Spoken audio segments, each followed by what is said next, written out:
Berdasarkan hal-hal tersebut dapat kami sampaikan dan kami pastikan bahwa identitas yang tersebut adalah sebagai berikut. Untuk nama Uswatun Hasanah. Usai menjalani serangkaian otopsi, jenazah Uswatun Hasanah, perempuan yang ditemukan tewas di dalam koper yang diduga menjadi korban mutilasi di Ngawi, Jawa Timur, dimakamkan di kampung halamannya di Blitar pada Jumat malam. Duka mendalam dirasakan keluarga dan tetangga korban. Ia dikenal sebagai orang yang baik dan suka membantu orang tua dan kerabat. Sang ayah berharap pelaku dihukum sesuai dengan aturan yang berlaku. Minta bantuan agar persoalannya jahat itu bisa tertangkap. Gitu ya. Agar tertangkap dan diadili gitu Pak ya? Gimana? Biar diadili. Ya. Jenazah Uswatun Hasanah ditemukan warga dalam sebuah koper berwarna merah yang dibuang di parit pada Kamis 23 Januari lalu di Ngawi, Jawa Timur. Warga yang menemukan jenazah langsung melaporkan temuan itu ke polisi. Terus tiap pagi saya kesini dong sampah. Nah, itu terus niatnya cuci tangan kan. Cuci tangan, kok di sungai ada koper. Akhirnya penasaran juga, kita buka di kancingnya itu. Karena ada kain itu. Kita gunting, terus pas kita buka sedikit kok ada selimut, kebetulan ada semacam bercak darah. Akhirnya kita berhenti di situ. Korban diketahui berangkat ke Tulung Agung dari Blitar pada hari Minggu, namun sejak Senin siang tak bisa dihubungi. Uswatun bekerja di Tulung Agung sebagai sales kosmetik. Kita berhasil mengidentifikasi hal tersebut melalui metode pengenalan sidik jari dan juga dengan bantuan alat rekognisi yang disebut dengan MAMBIS. Kemudian hal itu juga diperkuat dengan keterangan dari keluarga korban yang membenarkan ciri-ciri fisik maupun aksesoris ataupun pakaian yang sebelumnya sudah kami umumkan. Berdasarkan hal-hal tersebut dapat kami sampaikan dan kami pastikan bahwa identitas yang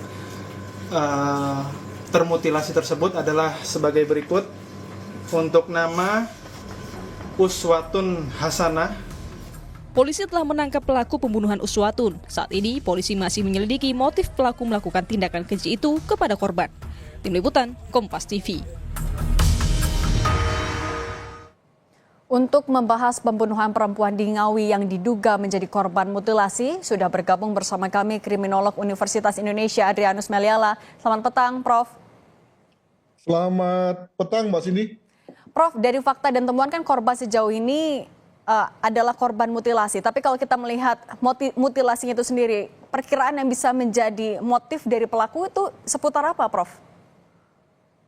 Ya, kalau orang memutilasi itu kan pada dasarnya ingin menghilangkan jati diri si pelaku atau si korban dengan tujuan begini, kalau saya sebagai pelaku, maka dengan saya hilangkan jati diri korban, maka saya sebagai pelaku tidak harus pergi, tidak harus lari. Nah, jadi saya bisa tenang-tenang saja mengerjakan pekerjaan saya, business as usual gitu. Nah, maka saya kemudian hilangkan jati diri korban, saya buang kemana-mana sehingga kemudian polisi mendapat kesulitan untuk mengetahui siapa korban ini, kan begitu. Nah, maka kalau kemudian dalam hal ini si korban ternyata masih ketahuan jati dirinya, sidik jarinya terutama, itu artinya saya sebagai pelaku itu tidak canggih, itu tidak profesional. Terbukti bahwa walaupun dia sudah bunuh, sudah mutilasi, sudah sebar di beberapa tempat, namun toh ternyata beberapa penanda tubuhnya ternyata tidak hilang. Dengan kata lain, itu lalu kemudian dengan mudah mengarahkan polisi kepada siapa identitas daripada korban ini. Demikian, Mbak. Tapi untuk mendalami motifnya sendiri dengan kasus dugaan mutilasi ini, apakah sebenarnya ada kesulitan atau sebenarnya ya bisa-bisa saja? Ya tentu mudah ya, apalagi kalau misalnya kita lihat tidak ada barang berharga yang hilang, lalu di pihak lain mengapa harus memutilasi. Juga nanti misalnya polisi akan bisa cerita lebih lanjut, misalnya apakah mutilasinya hanya tertuju pada bagian-bagian yang kita sebut sebagai bagian-bagian yang mudah untuk dibelah ya, mohon maaf ini kata-katanya begitu, atau juga ada unsur perusakan pada wajah, pada genitalia yang lalu kemudian bisa mengarahkan pada motif yang lain ya. Demikian juga nanti misalnya kita lihat pada rekam digital, demikian juga pada konteks keuangan daripada korban ya, apakah ada yang hilang, apakah ada yang ada saldo yang keluar misalnya, itu semua bisa diperkirakan tentang motif tersebut. Begitu, Pak. Oke, tapi kalau kita berkaca dari kasus-kasus yang sudah terjadi misalnya Prof, apakah mutilasi ini ada motif lain selain menghilangkan jejak? Misalnya ada karena kedekatan personal ataupun juga ada motif lain yang bisa diungkap? Kalau soal kedekatan itu justru yang menjadi motif paling awalnya. Jadi dengan kata lain motifnya memang ingin menghilangkan jejak, tapi kita juga bicara mengenai motif awalnya. Nah, dalam hal ini misalnya ketika si pelaku adalah orang dekat dengan korban, maka kalau misalnya si korban ini kemudian hilang atau dibunuh atau dikebumikan misalnya, maka dengan segera kecurigaan orang mengarah pada si pelaku yang adalah orang dekat. Nah, bagaimana caranya ya supaya dia sebagai orang dekat tidak dicurigai? Nah, maka si korban mesti dimutilasi, kan begitu logikanya. Nah, maka dengan kata lain, sebetulnya dengan modus mutilasi saja kita sudah bisa menduga bahwa pelakunya pasti orang dekat atau orang yang punya hubungan keluarga misalnya, atau juga punya nama, reputasi atau status yang cukup tinggi sehingga kemudian tidak mau kelihatan atau jatuh gara-gara kasus ini misalnya, maka lalu ujung-ujungnya perlu menghancurkan, ya, perlu menghilangkan identitas korban yang salah satunya melalui metode mutilasi, begitu. Artinya kalau ada dugaan motif untuk menghilangkan jejak tadi, untuk pidananya bisa disangkakan pasal apa yang paling tepat?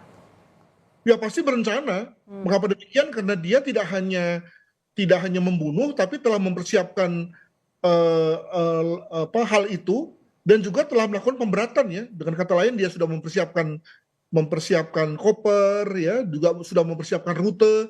Lalu setelah pasca mati juga dia lalu melakukan pemberatan berupa membuang bagian-bagian tubuh ke beberapa tempat. Terakhir dia buang kalau nggak salah ke parit, ya, gitu. Itu kan semua adalah bagian dari pemberatan sehingga lalu dalam hal ini kelihatannya pasal pembunuhan berencana menjadi layak diajukan kepada terdakwa. Demikian. Tapi kalau juga melihat dari apa yang sudah disampaikan oleh polisi sejauh ini, apakah kemungkinan pelakunya hanya satu atau terbuka ada pelaku lain yang membantu? Nah, ini menarik karena kalau lihat dari data dari pelaku-pelaku mutilasi di Indonesia, ini data saja ya, belum tentu terjadi pada kasus ini gitu ya. Maka pelakunya adalah tunggal. Dan ini bisa dimengerti ketika melihat di mana lokasi dilakukan.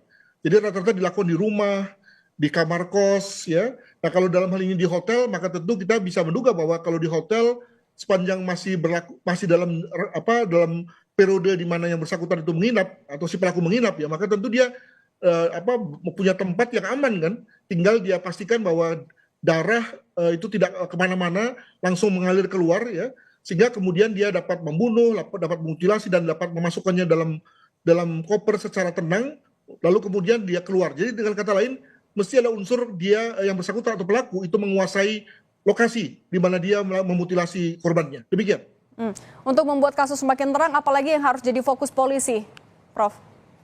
Saya kira kalau sudah dinyatakan pelakunya tertangkap, itu saya kira sudah kurang apa, ya.